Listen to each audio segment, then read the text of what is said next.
Friends, this is Meta Frames. I am V.K. Tripathi, and this is the second episode on Gandhi. Last time I talked to you about Gandhi's upbringing and his activities in South Africa against color discrimination. In 1915, in the month of January, he arrived in India for good, and for a year he went around the country essentially to assess the situation and did not make any political statement. In 2016, there was an event taking place in Banaras, Varanasi. It was the groundbreaking ceremony for Banaras Hindu University, and the function was presided over by the chief guest was Viceroy of India. Gandhi got an opportunity to speak on that occasion, and Gandhi put several things on that occasion, and one of the important things was he said that Viceroy is a representative of India. India is a poor country. The kind of lavishness, the security and paraphernalia he has, Indian people cannot afford. It's too expensive for Indian people. So a representative of India must be simple, accessible to people. To Indian masses, Gandhi put forth the vision for freedom. And he says that, in simplest terms, that a state is an institution. It has an obligation towards the people. It must be democratic and accountable. And it must represent the anguish and pain of the people. So it doesn't matter whether India is ruled by the British or any other community. A state has an obligation towards the people. We are not against the color of rulers. We are against the character of the state. It must not be imperialistic. It must be democratic. And this speech electrified the atmosphere in the country. Next year, Gandhi went to Champaran. He took up the case of farmers who were compelled to grow indigo on certain part of their land, and it was very uneconomical and people were suffering. So Gandhi raised the issue, and the campaign is known as Champaran Satyagraha. It continued for 6 months, and the government was to withdraw the compulsory indigo cultivation. Then Gandhi, in 1919, British came up with very regressive Rowlatt Act bills that wanted to suppress the freedom of speech. Gandhi called for an all India strike, and it was a massive uprising in the whole country, non-violent uprising in the country. The bills were vigorously opposed from north to south, east to west, all over. The government resorted to repression, especially Jallianwala Bagh Kand took place, in which nearly 1,000 people were killed by the army, but the movement did not stop. In 1920, Gandhi launched the Khilafat and non-cooperation movement. Tens of thousands of people quit their jobs and their titles bestowed on them by the British. And Gandhi also launched a constructive program which had two very fundamental elements. One was eradication of untouchability, and for which he had started a ashram in Godhra in 1916. And second one was Khadi. He says that the British are in India largely to serve the interest of their textile mills and their industry. And the real answer to that problem is that India must revive its cottage industry, which was at peak in the world. In its, before the arrival of British, Indian textile industry was on top in the world. And the demise of cottage industry led to frequent occurrences of famines. So Gandhi came out with the charkha, the spinning wheel on which he can produce the thread, and then he had some friends and weavers in the country who would weave the cloth. So this is called khadi, the hand-spun, hand-woven cloth. And in 1922, when the movement was at its peak, one of the demonstrations in Chauri Chaura in Gorakhpur district of Uttar Pradesh, it became restive on provocation by the police, and they went to the police station and put it on fire, in which nearly a dozen policemen were killed. Gandhi withdrew the movement, reminiscent of what happened in 1300 years earlier, when Prophet Muhammad went to Hudaybiyah.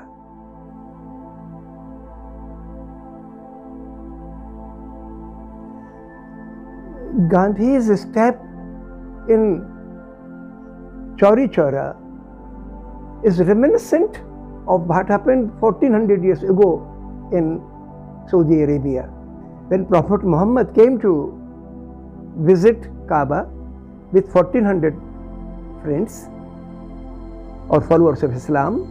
He sent a message from Hudaybiyah to the ruler there, Sufyan, that we have not come with any ulterior motive. We simply have a pious or holy objective of visiting Kaaba, and we'll go back. But he was not convinced, or rather he was bent upon humiliating the Muslims, and he did not agree. So he says that you can come next year, 2 years later. Everybody was agitated that we have come after traveling weeks on feet, and we will not go back. But Prophet Muhammad didn't want any quarrel on this issue, and he took everybody back. So that was the kind of extraordinary sabr or patience shown by Prophet Muhammad. Gandhi showed an extraordinary restraint that he would do the movement. He didn't want people to take the path of violence. For next several years, Gandhi focused on constructive work, and that helped the congressmen realize that non-violence is not only mere a strategy, but it's a doctrine that will uplift your soul. You have to be truthful. You cannot conceal your interior motives. Whatever is there inside your heart must be spoken, and there is no enemy for you. Only the state policy is your target, not any individual. So this is the kind of culture Gandhi wanted to create, and that helped people rise from narrowness to a higher level. In 1930, Gandhi launched the SALT movement. He walked for nearly 22 days or so from his ashram in Ahmedabad to the seashore in Dandi and broke the salt law. The same day, about 5 million people broke the salt law, and there was a great upheaval in the entire country, all over the country. The greatest example of Satyagraha was presented by the people of Northwest Frontier Province under the leadership of Khan Abdul Ghaffar Khan, where people put themselves in front of the bullets. 250 people died. This was the most glorious chapter in the history of non-violent struggle. And the movement continued, and it advanced the cause of freedom very significantly. 100,000 people went to jail. That included 17,000 women. And the people who went to jail or who got injured were from all strata of society: untouchables, upper castes, Muslims, tribals, women, educated, uneducated. This was a great upheaval. In 1931, British called the second roundtable conference to prepare the constitution for India, new constitution for India. Gandhi went as a representative of Congress. There were 112 members, almost 110 were non-representative of India. They were selected by the Viceroy or the British government. Gandhi and Sarojini Naidu were Congress representatives that Congress picked. All others were essentially picked by the British. And they came out with a very unusual proposal, the British. The proposal was that there are many communities in India and many princely states in India. So our constitution must safeguard the interest of every community and every state, princely state. So there must be separate electorates for British merchants, for Anglo-Indians, for Muslims, for untouchables, for workers, for upper caste Hindus and so on, for Christians. And this was, fundamentally opposed to the Gandhian notion of representation. Gandhi considered every Indian to be representing the interest of the whole nation, not of a particular community or particular caste or religion. Every member of the Congress who joins Congress represents the interest of the entire nation, all communities, not in fragmentation. So Gandhi put forth the proposal that you may reserve the seats in assembly, national and state assemblies, for individual or each community, but then the representatives that are to be elected there, they must represent not only a particular community but the community of the constituency, all communities of the constituency. That was the basic difference. And 1932, so the conference failed and Gandhi had to observe fast in 1932, and that fast continued for 5 days, and then an agreement was reached where Gandhi's proposal was accepted, and that is known as Pune Effect.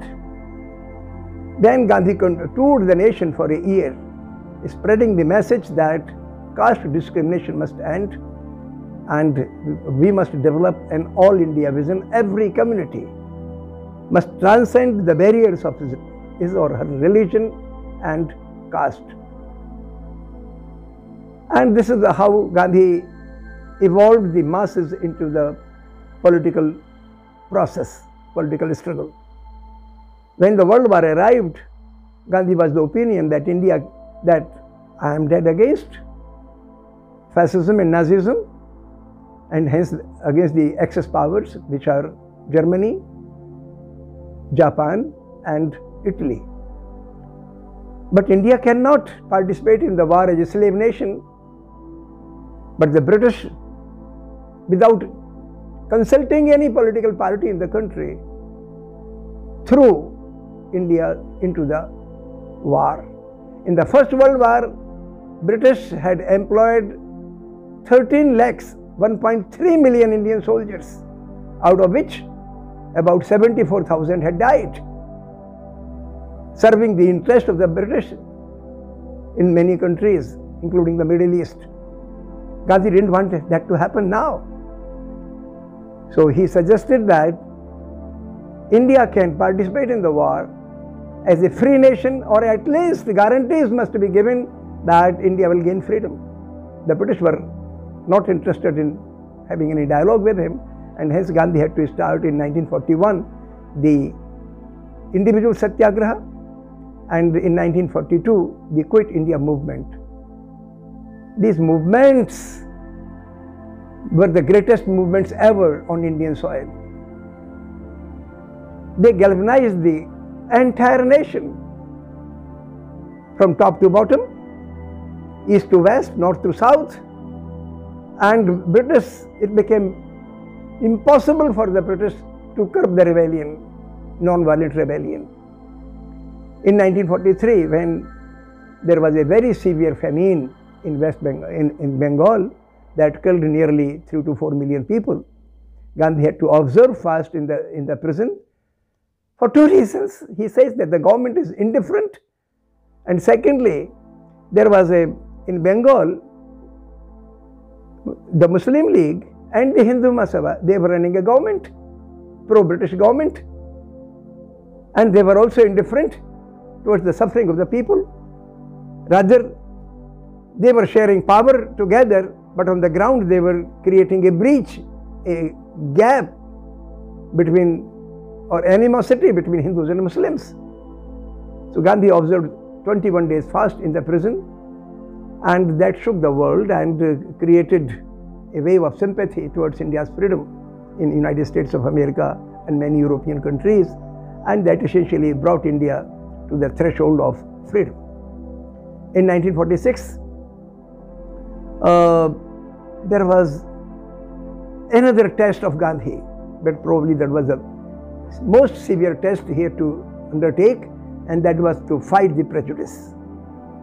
The animosity built by the support of the state by the British, the Hindu and Muslim fundamentalists created a state of violence, grassroots violence, religious violence all over the country. The violence started from Calcutta, then it spread into Noakhali, then to Bihar. Gandhi went to Noakhali. And without sword or bullet, Gandhi appealed to the hearts and minds of the people of Noakhali and later on to other states, other districts of Bengal, and including the government of Bengal led by Sohrawardi. They realized their responsibilities, and Gandhi could bring down the tempers, the communal passions, and restore peace.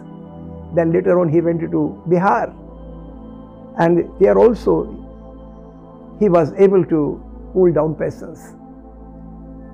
Well, unfortunately, the developments in Punjab, where violence erupted and political development, such developments took place that the Congress and other parties demanded the partition of Punjab, and that eventually, and later on people demanded the partition of Bengal, and eventually this led to the partition of the country. Gandhi fought against the partition till the last moment, but then things were not in his control and violence was erupting all over. Though in many places Gandhi was able to cool down, but the situation in the country became very unstable, and India got partitioned and gained independence as two nations, India and Pakistan, in 1947. One thing was certain, that Gandhi could prevail, that it's a division of power between Muslim League and Congress. Few states will be controlled by the Muslim League, remaining states will be ruled by the Congress, but the people are free to live wherever they like.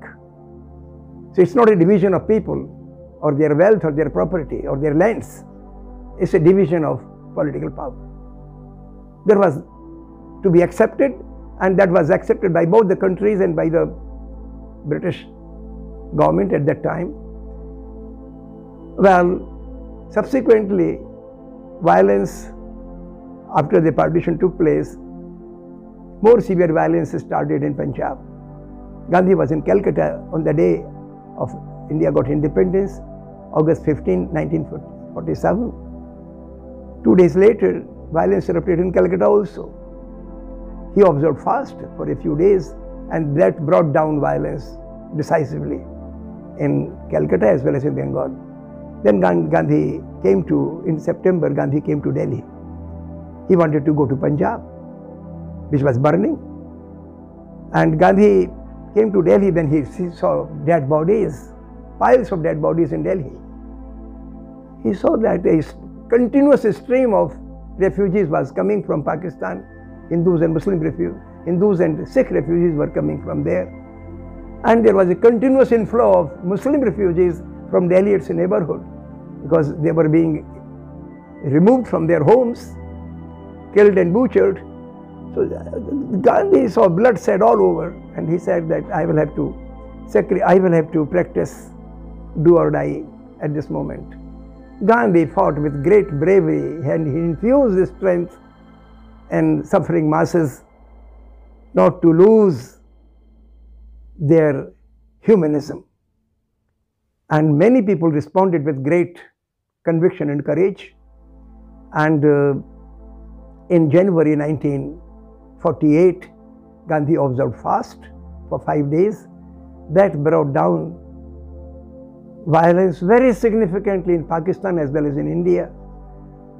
But there was a conspiracy against him to kill him, and on January 30th, 1948, Gandhi was assassinated by Nathuram Godse. I think that was the saddest day in the history of India and of the world as well, I would say. But Gandhi did not die. He died physically. Gandhi survived in the souls and hearts of the people all over. And for 20 years there was peace in India and Pakistan. And in many countries, including United States of America, movements for civil rights took place on Gandhian way.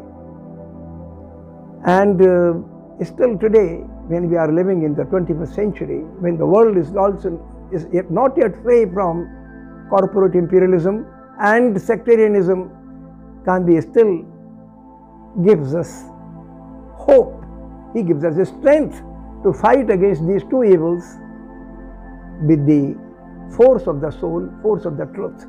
And I think Gandhian doctrine of Satyagraha is a very important doctrine that can confront the might of the atom bombs and weaponry. I think this is the message I wanted to convey to you. Thank you.